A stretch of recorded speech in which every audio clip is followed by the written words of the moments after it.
233, 1 and 2, both speak of appointment. There's no doubt in that. Both are speaking of appointment. Both use the word, one uses the word appointment and the other uses the word appointed. 233, 1 also refers to promotion. In what context we will see, but it refers to promotion. It uses the word promotion specifically.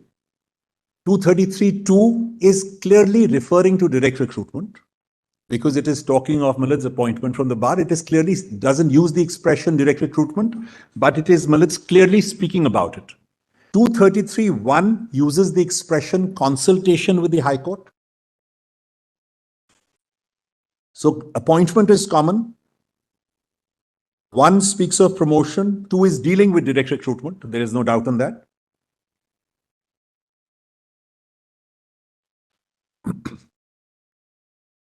One speaks of consultation. The second speaks of recommended by the High Court. 2 different expressions used, Millets, which have been considered by your lordship. You consider both in yes. Rameshwar as well as so yes. So these 2 expressions. This is what is very clear. It is my submission that 1 is for those who are in service and 2 is for those who are not in service. This is the submission. According to 233, 1 is for those who are in service and 233, 2 is for those who are not in service. How do we say that, Millets? Is the question. And the real issue is whether 233, 2 is exclusively for those who are not in service. That's the issue, Millets, your lordship is considering. If the interpretation being canvassed by the other side is accepted, then 233, 2 is clearly not speaking about those Millets who are in service being permitted. 233, 2 is making no reference to allowing those who are in service to be included here. From the words of it, it is an interpretation being given by what is being said is that since it's talking of those who are not in service, but there is no prohibition for those who are in service, therefore they can also participate. That's the Millet's way. But obviously, 233, 2 is not directly referring to anybody who is in service. It is not speaking about it. This is very clear. Number 2, what is also equally clear is that while 233, 2, which is dealing with direct recruitment, is prescribing the qualification for those who are advocates, there is no qualification prescribed for those Millets who are in service in 233, 2. It's an important factor, Millets, for the submission I will make. 233, 2 is dealing with only direct recruitment. It is providing for a qualification for those who are advocates, that is not in service, but is not prescribing any qualification for those who are in service. So it is not speaking of those who are in service, number 1, and number 2, it is not prescribing any qualification.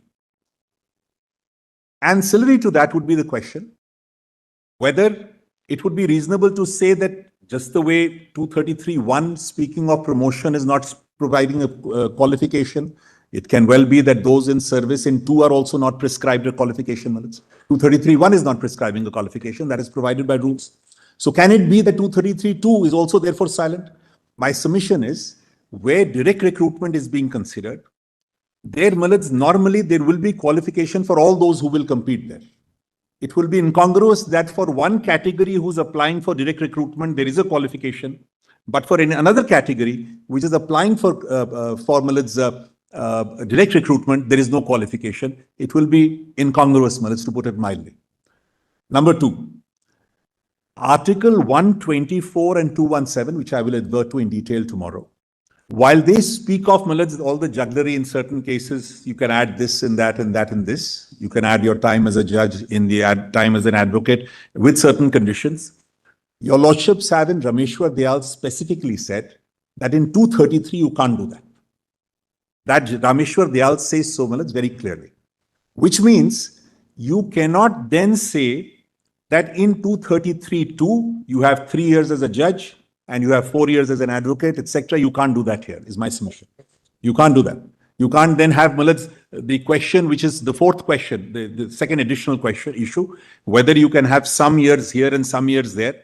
Millards, in my most respectful submission, can't be done. Yeah, I agree with you. Yeah, now that's Millards, an important part to answer the fourth issue. That's one important facet. Then Millards, That was with regard to the number of years of practice in some other high court. no Millards, I will show that Rameshwar Dayal has been completely misconstrued in what has been presented to your lordship. In my most respectful submission, and I will make it good from the judgment, Rameshwar Dayal upholds Harbans Singh and Sahni on the premise that they have been advocates for 7 years and they are advocates till their date of appointment as district judges. It says so in so many words. Let's see it straight away. Since Millards, it goes to the root of the matter, let us first see Rameshwar Dayal.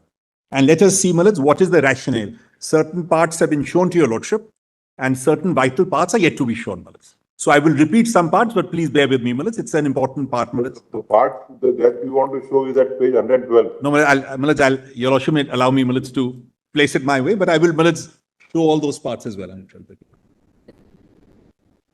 That is on the interpretation of the Lahore High Court No, Millards, Punjab order Millards, that also, Millards, that also, for Bar Council Act 1926.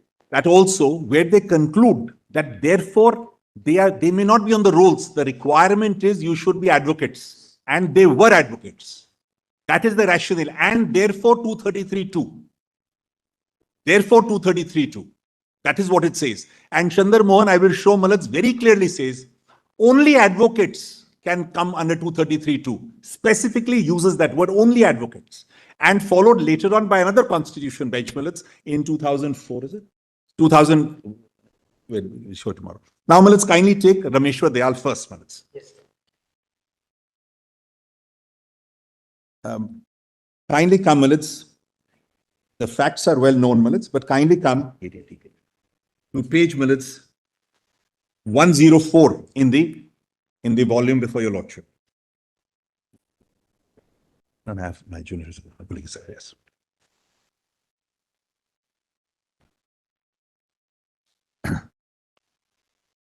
Kindly come to the foot of the page, Millards, after they reproduce Article 233. Now the argument of learned counsel for the appellant has ranged over a wide field, but the point for decision is a narrow one and depends on whether respondent 2 to 6 fulfilled the requirement of clause 2 of Article 233 of the Constitution when they were appointed as district judges by respondent 1. That clause lays down that a person not already in the service of the union or the state shall only be eligible to be appointed by a district judge if 1, he has been for not less than 7 years an advocate or a pleader, and 2, is recommended by the High Court for appointment. I pause, Millards. Now, Millards, if your lordship sees 233(2), I'll just pause, Millards. This is an important line I want to rely upon. 233(2) says, a person not already in service of the union or so-and-so shall only be eligible to be appointed. And here they say, not already in the service shall only be eligible to be appointed district judge. 1, if he has been for not less than 7 years an advocate or pleader, and 2 is recommended by the High Court. Then, Millards, your lordship may, Millards, on the issue of has been, I'm not coming on that for the moment. Your lordship may skip that and come to the next page at page 106. And please see, Millards, clause 6 for a moment, the middle of the page.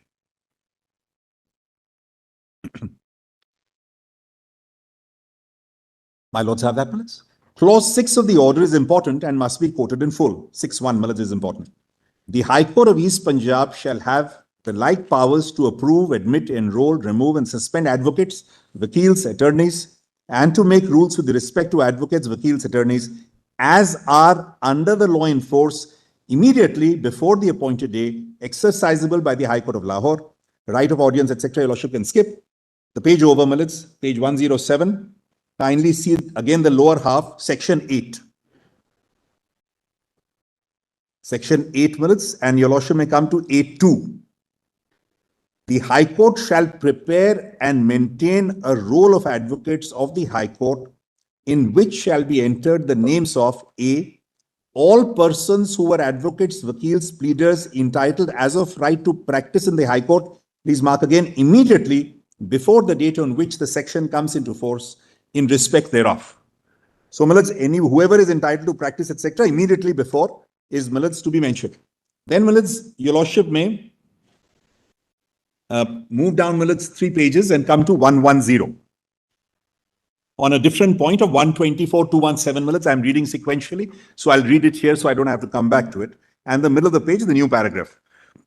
Learned counsel for the appellant has also drawn our attention to explanation 1 to clause 3 of 2124 relating to qualifications for appointment as a judge of the Supreme Court and to explanation 2 of 217 relating to qualification for appointment as a judge of a High Court, and has submitted that where the constitution makers thought it necessary, they specifically provided for counting the period of a High Court which was formerly in India.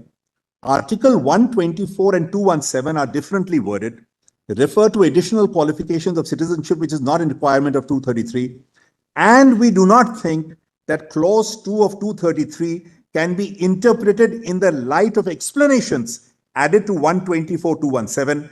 233 is a self-contained provision regarding appointment of district judges as to a person who is already, please mark this, Miller, this is very important. So this is one part, 124 217 you can't read. This is one part which is important. Now the next is also important. As to a person who is already in the service of the union or the state, no special qualifications are laid down under clause 1. The governor can appoint such a person as a district judge in consultation with the relevant High Court. As to a person not already in service, a qualification is laid down in clause 2, and all that is required is that he should be an advocate or pleader of 7 years standing. Now, it may be said, Manoj, I'm arguing against myself, that while it is saying so here, they don't specifically say, no, you can't have other people. But they are not saying here that you can have other people, and I'll refer to other parts to buttress that submission. But here they say very clearly that clause 1 in service, clause 2 not in service. Then let's read further ahead, Manoj. The clause does not, Manoj, then this again is not so important, but kindly come, Manoj, to page 111, just about 10 lines from the bottom. This they are considering, Manoj, the other 3 gentlemen who were, Manoj, advocates at that time. Just the line starting, we consider it unnecessary. Well, it's about 8 lines from the bottom. My lords have that, Millets? We consider it unnecessary to pursue this matter further because the respondents we are now considering continue to be advocates of Punjab Haryana as they were appointed district judges and they had standing of more than 7 years were appointed. They were clearly eligible for appointment under clause 2 of 233. Now, Millets, we now turn to the other 2 respondents, Harbans Singh and Sani, whose names were not factually on the rolls of the advocate at the time they were appointed. What is their position? We consider that they fulfilled the requirement of 233 of the Constitution. Harbans Singh was in service at the time of his appointment. Vishwanath so-and-so, appearing for him, has submitted that clause 2 of 233 did not apply. We consider that even if we proceed on the footprint that both these persons were recruited from the bar and their appointment has to be tested by the requirement of clause 2, we must hold they fulfilled the requirement. They were advocates enrolled in Lahore, that is not disputed. Under clause 6 of the High Court order, they were recognized as advocates entitled to practice in Punjab High Court until the Bar Council Act so-and-so came in force. Under Rule 8.2, which I read to your lordship, it was the duty of the High Court to prepare and maintain a roll of advocates in which their names should have been entered in the day on which Section 8 came in force. That is so-and-so, September 28, 1948. Proviso to subsection 2 on section 8 required them to deposit a fee of rupees 10 at the Bar Council. Obviously, such payment could hardly be made before the Bar Council was constituted. We do not agree with the learned counsel for the appellant that the interveners, that the proviso had the effect of taking away the right for these respondents had come to automatically on the roll of advocates under 8.2 of the Act. We consider that the combined effect of clause 6 of the order and 8.2 of the Bar Council Act was this. From August 1547 to September 2848, they were recognized as advocates entitled to practice in the Punjab High Court after September 2848. They automatically came on the rolls of advocate of Punjab Haryana High Court, but had to pay a fee of rupees 10 to the Bar Council. They did not cease to be advocates at any time or stage after August 1547. They continued to be advocates of the Punjab High Court till they were appointed as district judges. They also had the necessary standing of 7 years to be eligible under 2 of 233. So, Millets, very clearly, 1 is service, 2 is those not in service. 124 217 can't come here. And here they have been accepted because they are members of the bar as per the rules then. Maybe not under the Bar Council rules today because that's completely different. Suri's judgment sees that. But this is the ratio, Millets, of this judgment. And they say, therefore, the necessary qualification of 7 years is met. That's what they say, Millets, here. This is one part, Millets. I'll continue tomorrow.